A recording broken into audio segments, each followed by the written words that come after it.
Quiero que lea la Biblia conmigo en 1 Samuel capítulo 30. Dice así la palabra de Dios. Cuando David y sus hombres vinieron a Siclag, una ciudad donde estaba habitando temporalmente David, al tercer día, los de Amalec habían invadido al Negev y a Siclag, y habían asolado a Siclag, y le habían prendido fuego, y se habían llevado cautivas a las mujeres, a las esposas, y a todos los que se habían quedado allí en la ciudad, desde el menor hasta el mayor. Pero a nadie habían matado, no habían dado muerte, sino que se los habían llevado al seguir su camino, es decir, los secuestraron. Vino pues David con los suyos, sus soldados, a la ciudad, y he aquí que estaba quemada, y sus mujeres y sus hijos e hijas habían sido llevados cautivos. Entonces David y la gente que con él estaba alzaron su voz y que dice, y lloraron hasta que le faltaron las fuerzas para llorar. Amargamente lloraron.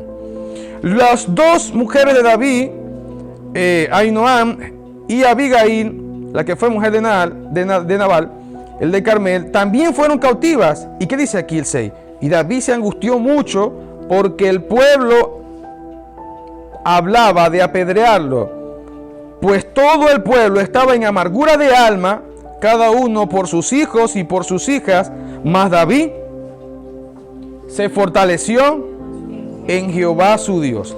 Lo pongo en contexto. David estuvo escapando de Saúl un tiempo y para no ser encontrado en tierra de Israel, se pasó al lado de los enemigos, a tierra de los filisteos. Palabras más, palabras menos, David habla con el rey y le permite vivir en tierra de su propio enemigo, en la ciudad de Siclag, a cambio de unos trabajos que iba a hacer David a favor del rey filisteo. Así que estaban ahí residenciados. Pero quiero que notemos un aspecto en particular. Cuando David había ido a acompañar al rey filisteo con todos sus capitanes a luchar en contra de su propio pueblo de Israel, los capitanes y los príncipes le dijeron, no, ¿sabe qué, David? Regresate porque nos da miedo que vos estés con nosotros aquí. Capaz que te volvés en contra nuestra, ¿sabe qué? No. Lo mandaron a regresar, perfecto. Cuando él llega a su tierra, a su ciudad, los habían secuestrado a todos, les quemaron las casas, les destruyeron todas sus posesiones. No quedaba, creo que se llevaron hasta los gatos, los perros, los loros. Dejaron eso vacío. Pero ¿quiénes se llevaron a la gente? ¿Quiénes? ¿Qué pueblo fue? El versículo 1 dice, los de Amalec. Les quiero preguntar algo. ¿A quién fue que mandó el Señor que destruyera Saúl?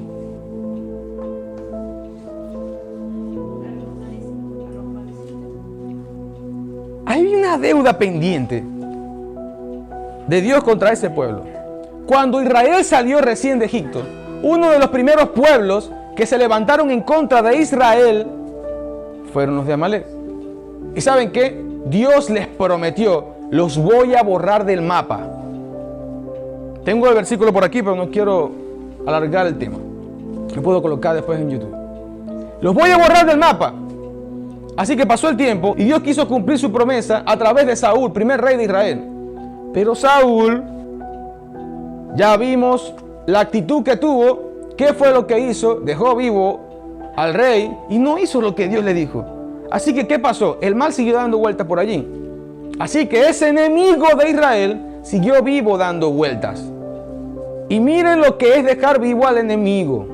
Estoy hablando de personas, tu vecino, tu familia.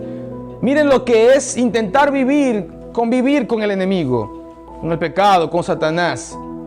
Que luego vino ese mismo enemigo y le hizo daño a la familia de David y a sus soldados y a toda la ciudad de Siclag.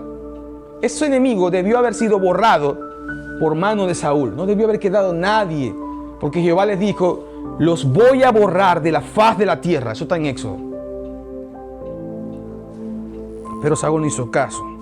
Ahora, el hecho de que quedara vivo ese enemigo por allí, miren todos los daños que trajo. La Biblia me relata en los versículos que acabamos de leer, y esta historia es bonita, terminen de leer el capítulo 30 en su casa, que sus soldados estaban en gran angustia porque lloraron hasta que se le debilitaron las fuerzas. Y venga, que estamos hablando de hombres que la Biblia dice que eran inquebrantables, Frank. La Biblia habla acerca de los soldados de David, que eran gente aguerridos, eran hombres de guerra, vigorosos. Tú los mirabas y te daba miedo, no les podías sostener la mirada. La Biblia dice que tenían mirada como de león. Esos hombres iban a la guerra y la espada se le quedaba pegada en la mano.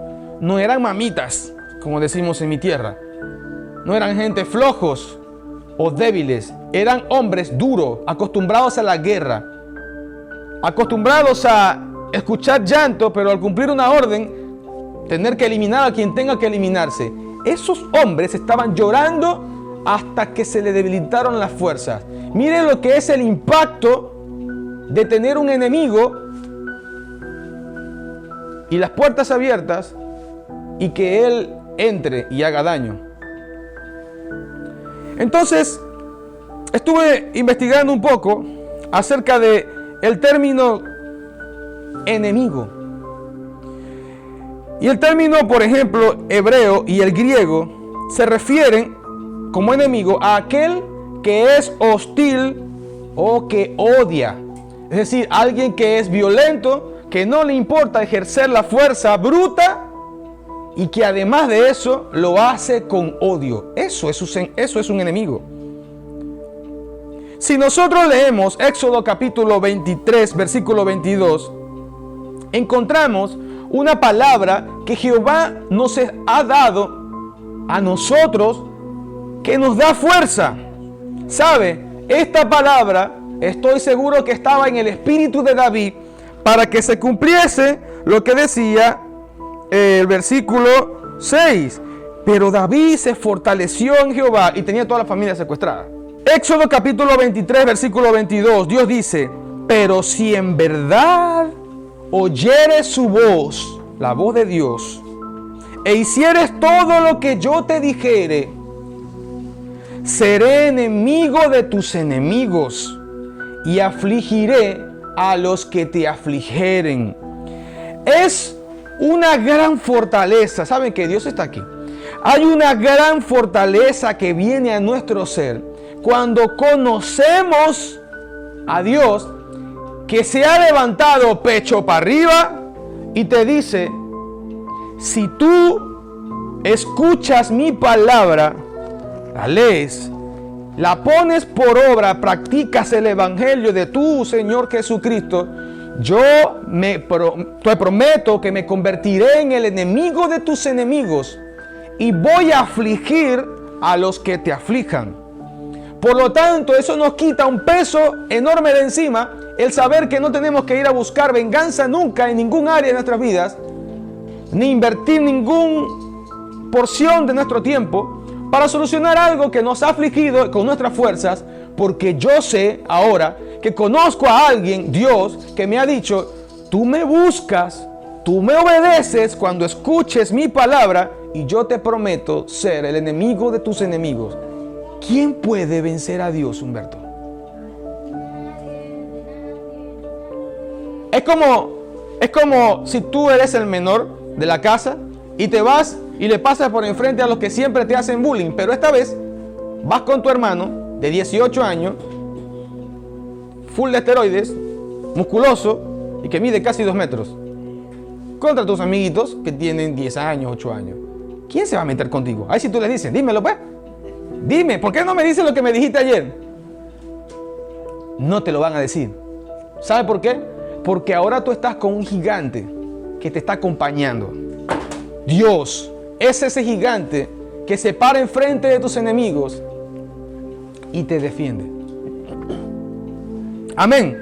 ¿Cuántos dicen amén a eso? Amén. Ahora, ¿de qué enemigos estamos hablando, Nelson? ¿Será de la vecina que me echó mal los ojos y me mató el gato cuando le pasó por encima? Esa vecina. No estoy hablando de ellos. La Biblia dice que no tenemos lucha contra carne ni sangre, es decir, no son personas nuestros enemigos. Ni siquiera los que te hacen brujería, que viven gastando su dinero y perdiendo su tiempo, intentando hacerte daño, no lo lograrán. Ellos ni siquiera son tus enemigos. Ellos dicen que son tus enemigos, pero no lo pueden ser. Bueno, esos son tus enemigos. Pero el efecto de su supuesto daño no permanecerá en ti o no te tocará.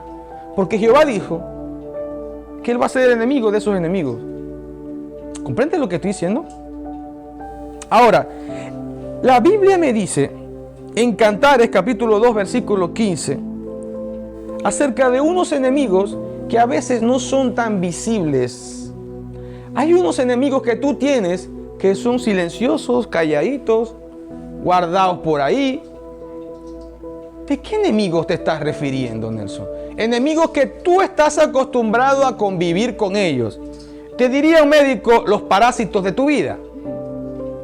Esos enemigos que te drenan más energía que los que puede drenarte un, entre muchas comillas, enemigo físico. Que te desgasta, que te deprime, que te desconecta, que te desenfoca de Dios.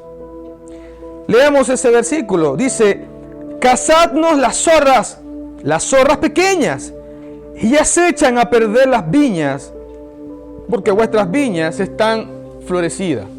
La Biblia habla acerca de que hay cosas, en este caso como pone como por ejemplo las zorras pequeñas, ellas se pasan a hacer mucho más daño que las zorras grandes. ¿Por qué? Porque resulta ser, para los que siembran, para los que han tenido la oportunidad de estudiar siquiera un poco de esto, y si no, en Google puede conseguir mucha información acerca de las zorras, usted se va a dar cuenta que en los países que se cuidan de las zorras grandes, es fácil identificarlas primero visualmente. Segundo, tú le pones algún tipo de reja, perímetro, que esté más pequeño que su cuerpo y no pasan. Entonces, tú dices, ya me libré de las zorras. Pero resulta ser que las pequeñas son diferentes. Pasan por espacios, por agujeros, donde las madres y las grandes no pasan. Además, también escarban y se pueden meter por debajo. Buscan la manera de entrar y hacen muchísimo daño y se mueven muy rápido. Pudieran estar debajo del pastizal de tus cultivos y no los ves, pero por debajo están haciendo daño. Como aquellos que siembran y de pronto sacan la zanahoria y está por la mitad. Abajo había un animal, ¿cómo que se llaman? Topo, que se está comiendo de la siembra. Esos enemigos que viven contigo y tú a veces ni te estás dando cuenta. Entonces, el primero de los tres enemigos que quiero mostrarte hoy en esta primera serie es el afán. Jesús nos habló un poco al respecto en Mateo capítulo 6, versículo del 25 en adelante. Jesús dijo, por tanto os digo, no os afanéis por vuestra vida, que habéis de comer, que habéis de beber, ni por vuestro cuerpo, de que habéis de vestir. Les preguntan, ¿no es la vida más que el alimento y el cuerpo más que el vestido? Pone un ejemplo, miren las aves del cielo, ellas no trabajan, no tienen tanta preocupación, pero Dios las viste, así como los lirios del campo también. Y nadie puede vestirse tan hermoso como un lirio del campo, ni Salomón. Entonces el versículo 30, y si la hierba del campo que hoy es, y mañana ya la echan en el horno, el monte. Mira, Fran acaba de limpiar en estos días del terreno. Se veía en estos días el monte todo grandísimo, pasó Fran, ¿dónde está ahorita? Ya está seco ya. ¿Ve? Entonces dice, si la hierba del campo, que hoy está ahí, pero mañana la están echando en el horno, pero aún así Dios las viste, como están bonitas, así grandes, Dios las viste. Les pregunto, ¿acaso no hará mucho más a vosotros Dios, hombres de poca fe? No se afanen, pensando, oye, ¿qué voy a comer? ¿Qué vamos a beber? Oh, no tengo ropa. ¿Qué me pongo? Porque los que no conocen a Dios, es decir, los gentiles, están pendientes, pensando todas estas cosas. Pero vuestro Padre Celestial sabe que tenéis necesidad de todas estas cosas. Y Jesús da una instrucción. Consejo / instrucción. Mas buscad primeramente el reino de Dios y su justicia, el cumplimiento de su palabra. Y todas estas cosas que dice, os serán añadidas. Así que no os afanéis por el día de mañana, porque mañana traerá su propio afán. Nos estamos dando cuenta entonces que el afán tiene una carga peligrosa sobre nosotros. ¿Saben por qué? Porque el afán produce ansiedad. Así que, investigando también un poco acerca de la palabra afán, significa en el griego ansiedad, preocupación, lo que divide, lo que distrae la mente y hace girar la mente de una persona. Cuando nosotros estamos afanados porque queremos encontrar la solución pronta a un problema que tenemos enfrente o que está por haber, o que está cerca de llegar a nosotros, una fecha de pago, una fecha de algo, ¿qué es lo que tiende a producir en nosotros? Estrés, ansiedad. ¿Cómo lo soluciono? Te acuestas y te quita el sueño. Te levantas y tienes eso en mente. Te estás cepillando en la mañana y estás pensando eso. Estás caminando rumbo al trabajo. ¿Cómo pago? ¿Qué hago? ¿Cómo me curo? ¿De dónde saco el dinero ahora para pagar la universidad, la escuela? ¿De dónde saco el dinero para las medicinas? Se está acabando el dinero. ¿Cómo hago? No está entrando nada. Estamos en un tiempo de sequía. No estoy vendiendo nada en los negocios. No hallo cómo hacer. Llevamos al niño para el médico. Se sana, a los 2 días otra vez está enfermo, lo llevamos para otro médico y así he gastado de médico en médico una gran cantidad de dinero y no consigo la solución. Eso te lleva a estresarte. Y dígame, por ejemplo, si hablamos de algún electrodoméstico o algún bien activo como un vehículo. Le haces algo, no prende. Le compras, no, que tienes que comprarle tal cosa. Le compras esa otra cosa, no prende. Le compras la otra cosa, prende, pero se dañó otra cosa. Todo esto busca que tu mente esté ocupada en eso. Y resulta ser que este es un arma del enemigo. Este es un enemigo que está viviendo adentro de ti. ¿Viste que no está ningún vecino tuyo? Ni nadie humano del otro lado, fuera de tu casa, haciéndote algo, golpeándote, robándote algo. No está haciendo nada. Ese enemigo está viviendo adentro de ti. Y es tan dañino o más que un enemigo físico.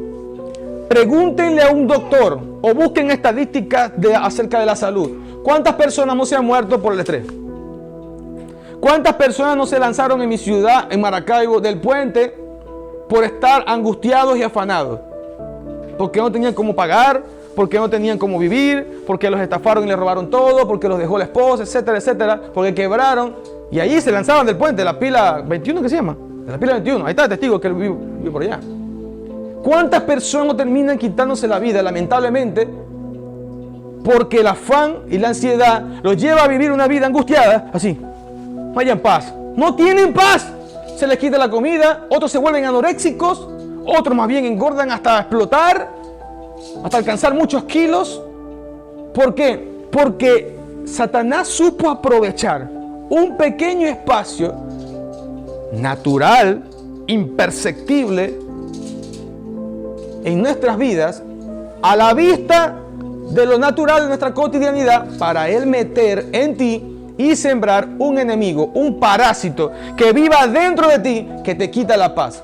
Entonces, ¿sabes qué? Satanás en ese punto ganó, porque ¿sabes lo que hizo? Te desconectó de Dios. Todo lo que hace Satanás lleva a desconectar tu atención de Dios. Si tú eres un despistado espiritual, por decirlo de cierta manera, tú estás bajo la influencia del maligno. ¿Por qué? Porque la Biblia dice que Satanás cegó el entendimiento de los hombres para que no conozcan a Dios. ¿Qué significa eso, Nelson? Bueno, si cegó el entendimiento, no pueden ver a Dios. No le están prestando atención a Dios, no están escuchando a Dios. Por lo tanto, ¿qué estoy? Despistado. Estoy en una reunión y me están hablando ella. Y yo estoy no mirándola a ella porque no la veo, estoy pendiente del bombillo. ¿Qué estoy? Despistado. Una persona así viaja bajo la influencia maligna del infierno. Tiene los ojos cegados. Y fíjense, algo tan imperceptible como el afán. Karen. El afán refleja la falta de Dios. El afán refleja la falta de fe en Dios. Y la preocupación esta comienza donde se acaba tu fe. En el momento en que tu fe se agota y se acaba, empieza la preocupación. ¿Dónde dice eso, Nelson? Vamos a ver la palabra. Viene Pedro y están todos en la barca y ven que viene alguien caminando sobre el agua. Dice, ¡oh, es un fantasma, es un fantasma! Dice Jesús, no, tranquilo muchachos, soy yo, soy yo. Y el viento, entonces los muchachos dicen, se parece a la voz de Jesús. ¿Estamos locos o qué? Parece que vivimos hablando, caminando sobre el agua. Pero claro, vieron a Jesús hacer tantas cosas que dijeron, no, tiene que ser Jesús. Y Jesús va y se acerca, pero no se monta. Toma cierta distancia. Entonces Pedro todavía lo está mirando ahí en la noche y le dice, a ver Jesús, si eres tú, manda que yo vaya. Porque ellos sabían que es por la palabra de Dios que sucede lo sobrenatural. No es porque tú quieras hacerlo. Es en obediencia a una palabra que Dios haya dado que lo sobrenatural se activa. Entonces Pedro entiende que es por la palabra de Dios. A ver, manda que yo vaya. Y Jesús le dice, ven. Al decir ven, se creó la plataforma espiritual para que Pedro pudiera caminar sobre el agua. Entonces Pedro va. Tú te puedes imaginar ese momento. Y se para el primero, tú lo estás leyendo, él lo vivió. El primero que hace eso después de Jesús. Y se para encima del agua. Y saltaba como un piso. Y va caminando hacia allá. ¿Pero qué pasó? Se le acabó la fe. Está manejando Humberto. Se le acabó la gasolina. ¿Qué le pasa al carro? Combustible. Se apaga. Se le acabó la batería al vehículo. Se apaga. Se le acabó la fe. Porque se distrajo. En el momento en que tu fe llega al límite, empieza la preocupación. Él sintió temor. Y entró el temor. Dudó. ¿Y qué pasó? Se empezó a hundir. Jesús, sálvame, Jesús, sálvame. Y Jesús ya se conoce la historia. La fe puede acabarse. Tu fe sí. Por eso Jesús dice que no le falte la fe. Como le dijo a Pedro cuando lo llamaron para ser zarandeado, oraré para que no te falte la fe. Significa que puede llegar un momento en que si tú no tienes una vida de oración y estás en contacto con el poder de la palabra de Dios, tu fe te puede faltar. Oremos para que eso no suceda y estemos en contacto con la palabra de Dios para tener fe y pidámosle a Dios fe. No fe en tu fe, recuerden, se los he dicho muchas veces. Fe en la palabra que un día Dios dijo. Esa nunca se vence. Esa nunca es violable. Siempre tiene cumplimiento. El afán es un síntoma de una falta de relación personal con Dios. Cuando tú no tienes una relación personal con Dios, tú no conoces a Dios. Y al no conocer a Dios, tú te preocupas. Un ejemplo. A ver, un muchacho y una muchacha se están conociendo porque se quieren casar. Pero uno de los dos manifiesta inseguridad. ¿Cuál sería un síntoma? Celo. Cualquier cosa, la prima, supongamos la muchacha, la prima del novio, la amiga del novio, esta muchacha lo va a ver con una cara de recelo. ¿Por qué? Porque no quiere perder a su futuro esposo, a su prometido. ¿Pero por qué pasa eso? Porque ella todavía no conoce a él. No sabe si él es fiel o no. No sabe si es como esos muchachos que le dijeron y le pintaron un mundo de colores y flores y ramos de flores, pero que terminaron siendo solo unos picaflores. Entonces juzgan a todos los demás como, no, todos los hombres son iguales. Una falta de relación personal, de conocer a este muchacho, la lleva a pensar eso. Cuando tú no tienes una relación personal con Dios en oración y a través de las escrituras, tú no conoces quién es Dios. Tú dices, sabes, Dios es Dios, pero no sabes el alcance que tiene. Tú no entiendes el carácter y desconoces del poder que Dios tiene para obrar por encima de lo que tú entiendes y de los tiempos de Dios y de su carácter. Lamentablemente, Satanás también sabe todas estas cosas y por eso aprovecha cada huequito para sembrar enemigos como esto. Y tercero, acerca del afán o la ansiedad, te priva de disfrutar la mejor parte. Miren, a veces una vida tan ocupada, No, yo no puedo ir para la iglesia, yo no puedo servir a Dios, yo no puedo tener un altar familiar en mi casa, con mis hijas, con mis hijos, con mi esposo, o no puedo apartar 5 minutos, 10, 15 para orar con mi familia y leer la palabra porque estoy ocupado, porque acabo de llegar tarde de no sé qué, y mira, se me está cayendo los párpados porque tengo que pararme temprano. Un día Jesús llega a casa de Marta, ¿te acuerdan? María. Y ahí estaban conversando en la sala. Y está María sentada enfrente de Jesús. ¿Qué estaba haciendo la otra? Preparando los vasos, el jugo, las galletas, el café, el chocolate, la broma, el coco, la broma, las arepas, la broma. No, hay que pasarle por allá el café a los muchachos, a los discípulos. Mira, pregúntale si quieren más, porque tienen calor, prender el ventilador, el aire, darle más volumen al aire. Estaba pendiente de todas esas cosas, limpiar. Mira, ves, el muchacho, fiqui, barría. Jesús, ¿no te estás dando cuenta que mi hermana no me quiere ayudar? Y Jesús, ¿qué le dice? Marta, Marta. Parece irónico, porque en nuestra cotidianidad, si alguien te va a visitar y alguien tan importante como Jesús, tú pones no solo a María, tú pones a toda la cuadra a que te ayude. Pero resulta ser que Jesús le dice, Marta, tú tan afanada, te estás perdiendo de la mejor parte. ¿Quién es la mejor parte? ¿Cuál era la mejor parte? La mejor parte es escuchar la palabra de Dios, porque María estaba ahí así, anotando, escuchando lo que Dios decía por su boca, su palabra. Cada palabra que sale de la boca de Dios se escribe en tu espíritu. Y es útil para el Espíritu Santo un día más adelante traer a manifiesto lo que está escrito. Miren, hay gente que no entiende bien la palabra de Dios cuando dice, no, lo que pasa es que cuando yo vaya a hacer el examen y cuando yo vaya para tal sitio, el Espíritu Santo me va a ayudar a recordar lo que es tal cosa. Si tú no tienes depósito en tu corazón, Él no te va a ayudar a recordar. ¿Por qué significa recordar? Algo que ya tienes adentro. Por eso Él lo trae a presente, porque ya tú lo tienes. Olvídate que Dios te va a respaldar soltando una palabra de revelación del cielo si no hay nada de esto adentro de ti. No, lo que pasa es que yo leí Mateo, Marcos, Lucas, Juan, es suficiente. ¿Y el resto qué? Solo va a salir eso y lo que tú escuchaste por ahí. No, porque la Biblia dice, ayúdate que yo te ayudaré. ¿Verdad? ¿Dice eso la Biblia? No dice eso. No, porque al que madruga Dios le ayuda. Rafael 14:15. Dice eso, muchacho. ¿Ah? En Primera de Flojos 4:13. El afán y la ansiedad es un enemigo terrible porque es silencioso y viaja dentro de ti para todas partes. Estás sentado en el transporte y vas viajando con el enemigo adentro.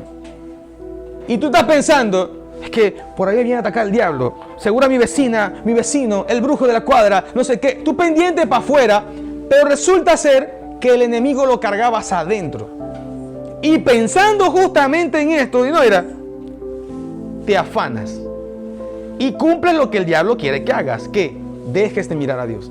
Cuando tú dejas de mirar a Dios, te desenfocas. Cuando te desenfocas, eres presa fácil de que Él viaje adentro de ti. Eres el vehículo, en tu mente, eres el vehículo de todo dardo del enemigo. Miren lo que dice ella. Y es una verdad. Cuando tú estás afanado con ese enemigo silencioso adentro de ti, tú no eres normal. Empiezas a cometer más errores de lo habitual. ¿Por qué? Por lo que vimos hace rato que significa la misma palabra afán y ansiedad. Estás distraído. Ponte a hacer un trabajo que requiera inversiones de dinero en la madrugada, cansado, estresado, sin dormir porque la cuenta tuya va bajando muy rápido. Miren, esa noche quiebras. Porque cometes las peores decisiones de tu vida. ¿Por qué? Porque no piensas con lucidez. ¿Les ha pasado? A mí sí me ha pasado.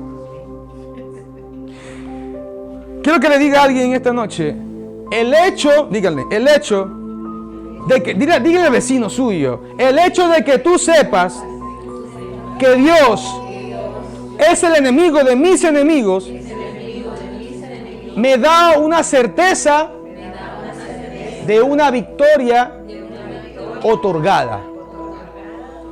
Gloria a Dios. ¿Usted sabe por qué una victoria otorgada?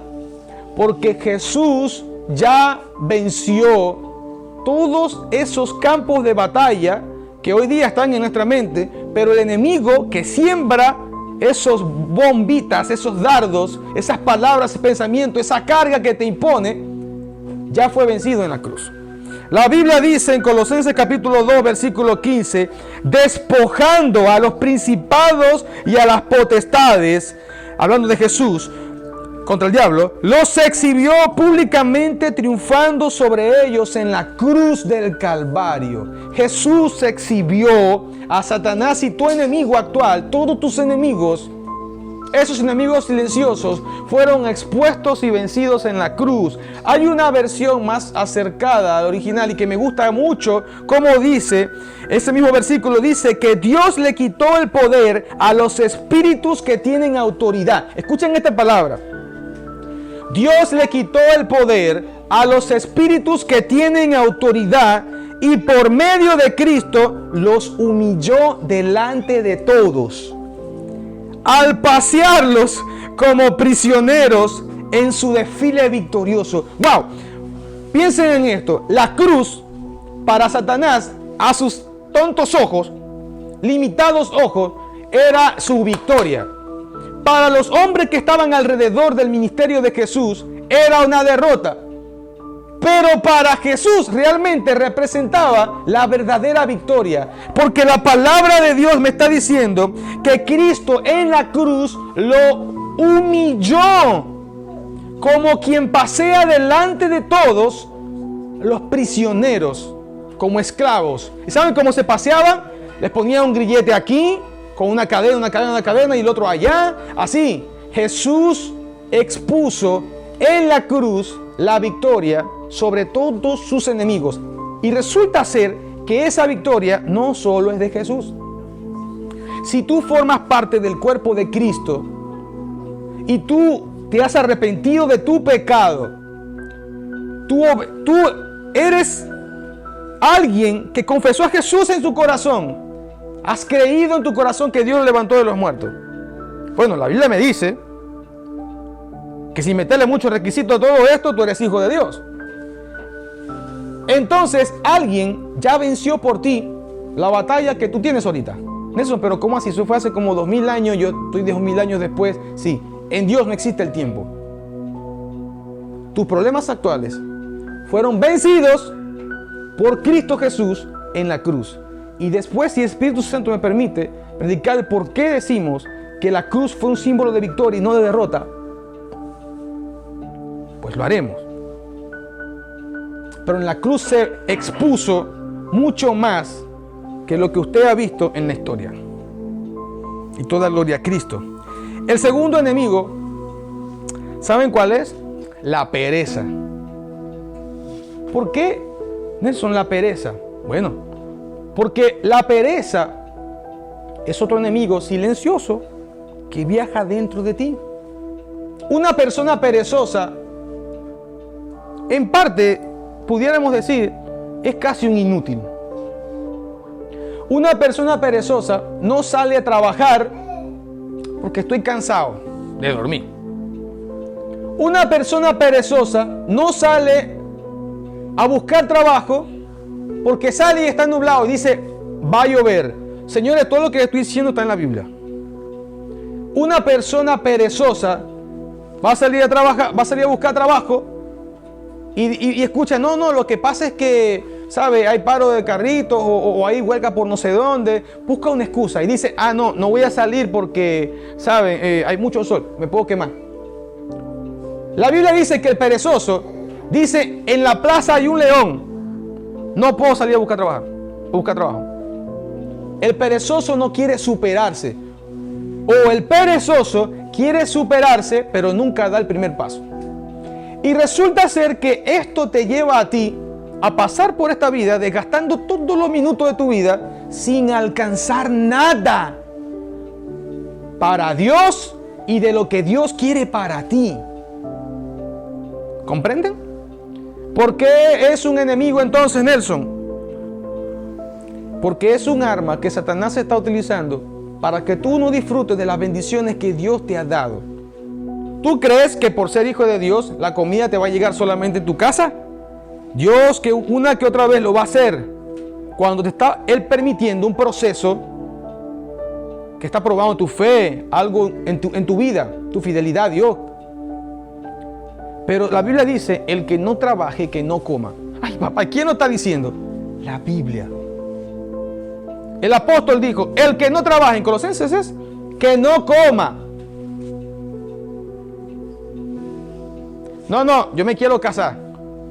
Pero ni siquiera sale a buscar para ver, conoce a alguien. Ni te sientas por lo menos en las plazas que sea para ver a alguien. Obviamente hay que orar para esto. El perezoso no agrada al corazón de Dios. Porque no está dispuesto a hacer algo para sí mismo y mucho menos está dispuesto a hacer algo para Dios. Porque dice, no, que el pastor salga a predicar. ¿Para qué voy a salir a predicar yo? Que la iglesia crezca. ¿Y acaso tú crees que Dios no te dio una misión a ti? ¿Tú crees que Dios no te dio una misión a ti? La misma tarea que tiene el pastor de cumplir el plan de Dios es la misma tuya. En asignaciones diferentes, pero tienes una misma misión. ¿Cuál? Que la gloria de Dios sea alabada por lo que tú haces. Jesús dijo, así alumbre, en el versículo creo que es 4 de Mateo, el 5. Así alumbre vuestra luz delante de todos los hombres, para que vean vuestras buenas obras y crean a Dios. Es decir, la gente tiene que ver en ti que Dios está dentro tuyo, que la luz de Dios emana a través de ti. Pero ¿saben qué? Esa luz,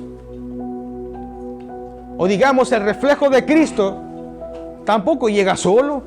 ¿Tú crees que, una persona que no ora, una persona que no va a leer la Biblia, una persona que no busca tener contacto con Dios, una persona que ni siquiera se congrega, que va una vez a la cuaresma, como dice el dicho, a la iglesia y a los hogares en bendición o a las reuniones cristianas, una persona que no escucha canciones cristianas, sino que se contamina a sí mismo, escuchando toda basura creada por Satanás en este mundo, ¿tú crees que esa luz va a aflorar así en ti?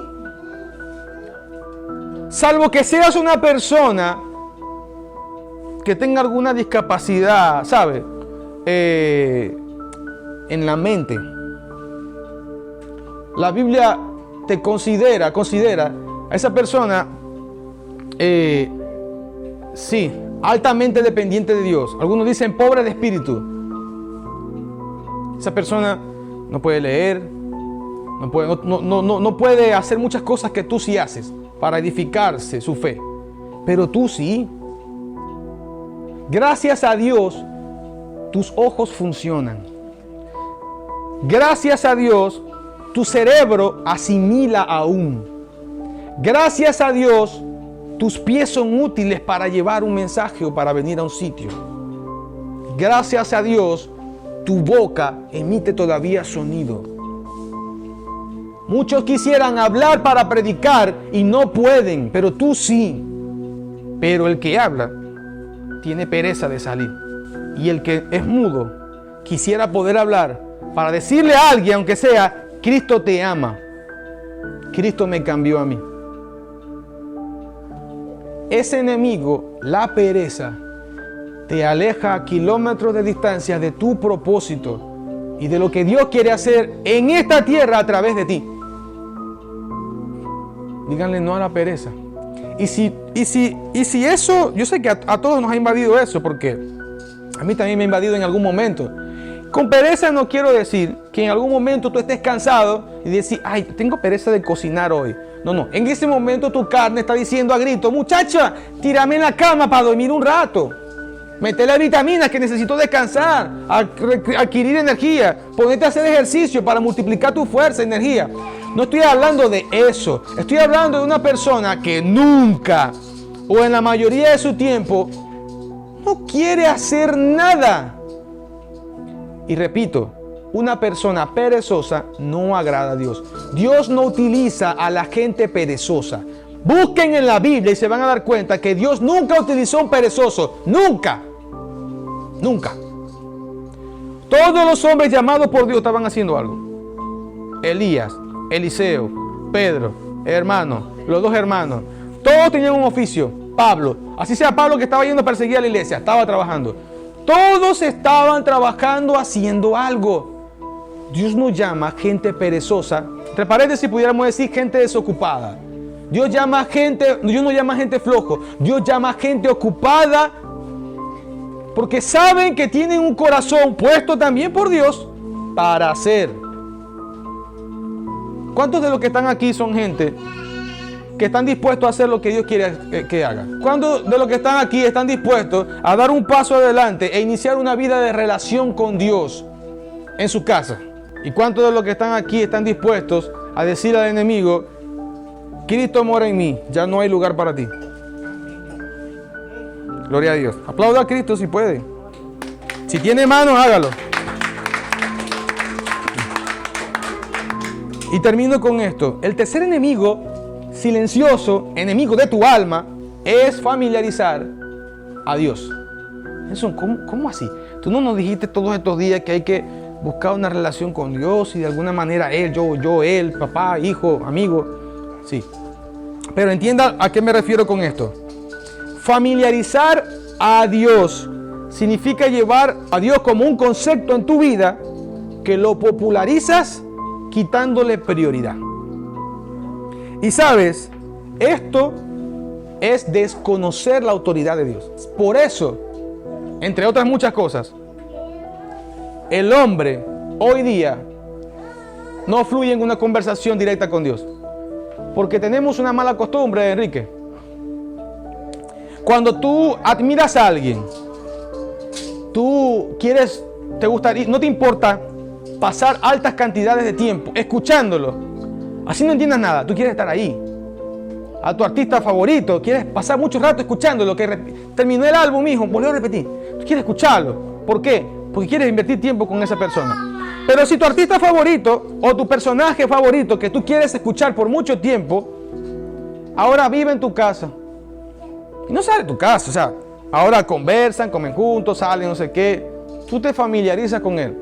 De cierto modo, el ser humano tiene una mala costumbre de resta importancia. Bueno, un ejemplo para que lo entiendan más rápido. Los que han tenido novia. Cuando estás enamorado de la muchacha, cuando estás enamorado del muchacho, tú no comes, no piensas, te bañas, no sé qué, y tú estás pensando en él o en ella. Y uno te dice: muchacha, despertá, estoy pensando en pajarito preñado. Y la muchacha lo que está es pensando en el muchacho. Y el muchacho pensando en la muchacha, y se le caen las cosas y que te dice: ay, mira, lo que es estar enamorado. ¿No te lo dicen? ¿Pero por qué lo dicen? Porque tu mente está cautiva por eso. Denle un año después. Y luego 2 años como novios, 5 años como novios, y se da la oportunidad ahora de casarse. Se casan. 3 años después de casados, ya van 8. ¿Ustedes creen que van a tener la misma mentalidad? ¿Cómo funciona la mayoría de las personas? ¿Siguen teniendo la misma prioridad en su mente acerca de esa persona? La mayoría no. ¿Sabe por qué? Se familiarizó. Es un enemigo que viaja oculto dentro de nosotros. Hay que identificarlo y ¡shac! Cortarle las patas, desconectarlo de nuestra vida. Porque familiarizar a Dios y volverlo un concepto dentro de nosotros y es restarle importancia, es desconocer la autoridad de Dios sobre tu vida. Es que Dios es Dios en ti, pero no funciona como Dios, Humberto. Ya no lo buscas, ya no oras, ya no lo predicas, ya no lo lees. No, porque yo leí la Biblia 4 veces. Síguela leyendo hasta que te mueras. Y practica, no solo leas, practica la palabra. Porque nada te sirve solo decirla, es practicarla. Vivirla. Es hacer la voluntad de Dios. Es hacer la voluntad de Dios. Si alguno de estos 3 enemigos han viajado adentro de ti, es importante identificarlo y sacarlo. Se me hace difícil. Ahí es donde viene lo que te voy a decir ahorita. Tú no estás solo en esta vida. Leímos en el primer versículo que Dios dijo: si tú escuchas mi palabra, y este humilde siervo que está aquí está hablando de palabra de Jehová, y la obedeces, la palabra de Dios, no la mía, la de Dios, Porque todo lo que yo haya dicho, si no está por la Biblia, córtalo del video si quieres. Pero todo lo que está en la palabra, escúchalo y obedécelo. Dios dice, yo seré el enemigo de tus enemigos y me convertiré en aquel que afligirá a los que te afligen. Yo que usted en este momento estoy diciendo, gracias Dios, porque tengo una esperanza de que en ti voy a ser libre de la depresión. Yo no voy a ser esclavo de las pastillas, porque tú estás diciendo que tú me vas a liberar de esta maldición del infierno. Que entonces mi problema matrimonial, en el que ya no tengo ese amor por mi esposa, ese amor por mi esposo, la desconexión del amor con mis hijos, con mis familiares, identifiqué que es un enemigo también. Y que obviamente, si ese enemigo está haciéndose uso y vida contra las personas que yo veo, más con Dios. Porque tú no amas a tu esposo, tú no amas a Dios, es mentira. Tú no amas a tu esposa y no la respetas, incluso verbalmente, no seas embustero o embustera. Tú no amas a Dios. Porque si tú amas a Dios, entiendes esto, que al Dios que tú dices que estás amando, te dijo, ama a tu esposa como Cristo amó a la iglesia. Y Cristo tuvo la capacidad en su corazón de dar su vida. Callar cuando Él tenía la razón y los demás no. ¿Sabes qué difícil? Dar la razón a la esposa y sobre todo sabiendo que no la tiene. Pero Jesús, teniendo Él la razón y todos los demás estando equivocados, se cayó. Teniendo la oportunidad de poder decir 14 legiones de ángeles. Es más, papi, mándame un ángel. 1. Partí el planeta Tierra en 2. ¡Sa! No lo hizo. No se valió de ningún abuso de autoridad ni de nada de su rango como Dios, porque Él te amó sobremanera. Te lo demostró. Así que, si tú no amas a tu esposo, a tu esposa, a tus hijos, a tu pastor, incluso si tú no amas a tus vecinos para llevarle la palabra de Dios, no te engañes. Tú no amas a Dios y sabes que ni te amas a ti mismo. ¿Qué significa amarse a sí mismo? Para empezar, cuando tú te amas a ti mismo, lo primero de lo que primero se te olvida es que tú no te quieres ir para el infierno. Porque cuando a ti se te tranca una albóndiga en la garganta, cuando tú te da COVID o te dicen tienes cáncer, que sabes que estás a días de morirte, o a segundos que no puedes respirar, ¿a quién tú dices, así sea ateo? ¡Ay, Dios mío, ayúdame! ¡Ay! Tú no te quieres ir. Tú no te quieres salir de tu cuerpo. ¿Por qué? Porque tienes 20, 30, 40, 50 años y dices, todavía estoy sano, todavía tengo mucho tiempo para vivir, tengo muchos planes, mañana tengo una reunión. Tú no te quieres ir de aquí. Eso es lo primero que se te olvida. Entonces tú no te quieres morir y tú no te quieres ir para el infierno. Si tú amas a tu prójimo, entonces tú no quieres ningún mal para él, como dice mi hermano acá, y tampoco tú quieres que esa persona se vaya al infierno. Y si tú no te quieres ir para el infierno, tú tienes que estar conectado a Cristo. Y tú tienes que buscar también que entendiendo todo este mensaje, le lleves a los demás el mismo mensaje. Conéctate a Cristo y arrepiéntete de tus pecados, conéctate a Él y la vida te llegará a tu vida. Entonces tú estarás librando a tu hermano del infierno. Como dice Jesús, habrás librado un alma del infierno. Eso es amarse a ti mismo y amar al prójimo. Sobre todo eso, no darle solamente un paquete de harina pan. Eso es plus. Si usted lee Mateo capítulo 5, 6, 7, las bienaventuranzas, lo que dijo Jesús en el Sermón del Monte, cuando él habla acerca de las limosnas, en esos 3 capítulos, dice que hay 3 cosas que son recompensa por cosas que tú haces. ¿Cuáles son? Número 1, si tú das limosna, calladito, si tú vas a ayudar a tu prójimo, que nadie lo sepa, ni siquiera tu mano derecha sepa lo que haces, ni siquiera tu esposa, si vas a ayudar de corazón. ¿Por qué? Porque tu Padre que conoce los secretos, ese dice el original, no que ve los secretos, dice tu Padre que conoce todo secreto, Él te dará una recompensa en público. Segundo, cuando tú vas a orar, dice, enciérrate con papá en el secreto, atrás de la puerta, y ora por ti, por tu vecino, por tu vecina, por el que te odia, por ese. Por el que está haciendo brujería, también vas a orar por él. Porque Dios los ama también a ellos. A satanistas, Dios los ama. A los matones, Dios los ama, incluso a los narcos. Y a los que tú odias porque te odian, Dios también los está amando, porque Dios no quiere que nadie perezca, sino que todos. Ahí dice todos. No dice menos a los capos. No, dice todos procedan al arrepentimiento. Entonces dice, enciérrate en la puerta, tras la puerta, y tu Padre que ve en lo secreto te recompensará. Entonces ayudar, dar a alguien algo, un objeto, dinero, es parte de tu recompensa, calladito, calladito. Pero lo primordial acerca de reflejar el amor es de cómo Dios manifiesta el amor. ¿Cuál es el carácter de Dios? Que Él no quiere que ninguno se pierda. Si vos sois su hijo, tú tienes que actuar igualito. Yo no quiero que ninguno se pierda. Eso es. No es, Dios no quiere que ninguno se pierda, pero yo solamente quiero darle una harina de pan a cada uno. No. Tú tienes que ser igual que tu padre. Tú no quieres que ninguno se pierda, tienes que recibir el mensaje del mensajero. ¿Cuál es el mensaje? El evangelio. ¿Quién es el mensajero? Cristo, el único hijo de Dios, el verbo. Entonces tú, si eres su hijo, tienes que tener la misma mente de Dios.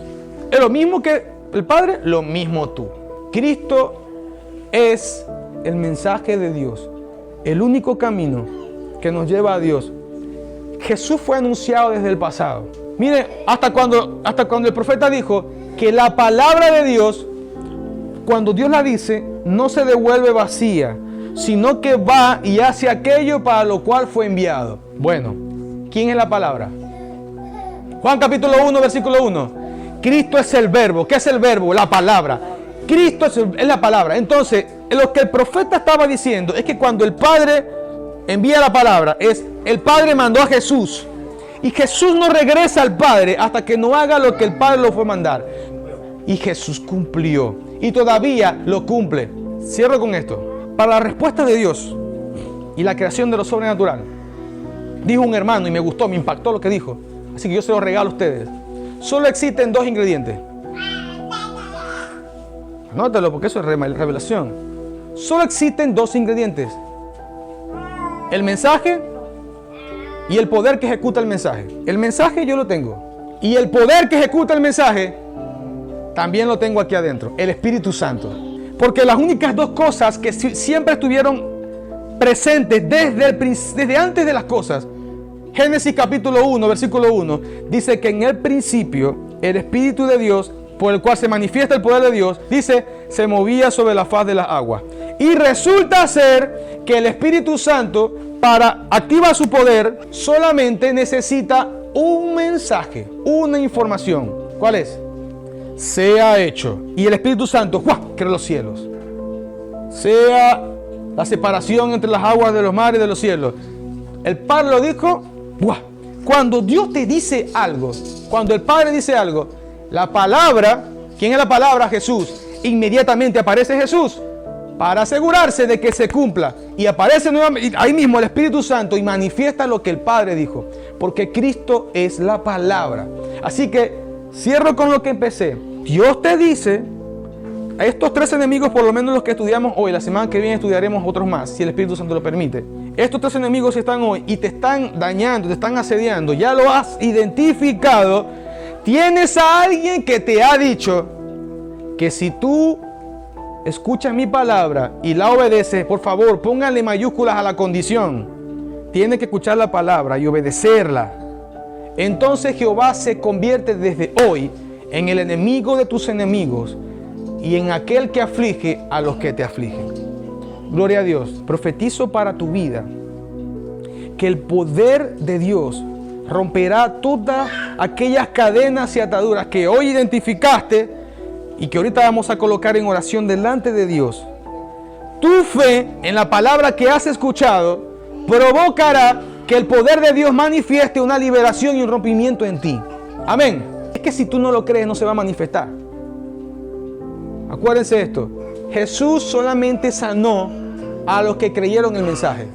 Si tú no crees el mensaje, tú nunca vas a ser libre. Te lo voy a decir así. Por ejemplo, vamos a poner, Karen, Dios te guarde. Tienes un tumor en el... ¿Cómo que se llama en los ovarios? Un quiste, una broma. Si tú no crees a la palabra que Dios te ha dado, te mueres con eso ahí dentro. La fe. Nunca se quitaría. ¿Por qué? Porque Jesús nunca sanó a aquellos que no creyeron su palabra. La manifestación del poder de Dios en milagros sucede cuando hay alguien que cree la palabra que Dios le dijo a un hombre. Porque los milagros no vienen para exaltarme a mí. Los milagros vienen a confirmar la palabra que Dios me dio y que yo estoy soltando. Y nosotros hemos soltado palabra y palabra y palabra. Y usted ha visto manifestación y respuesta de Dios en su vida. Porque usted está creyendo, no es a mí, no es por mí. Usted está creyendo al poder de la palabra de Dios que estamos soltando. Así que tú te levantarás de tu silla cuando tú creas que Cristo, la palabra que estamos soltando de Él, tiene el poder de levantarte de ahí. Mientras tú no lo creas, no te vas a levantar nunca. Pero recuerden, no estás solo, no estás sola.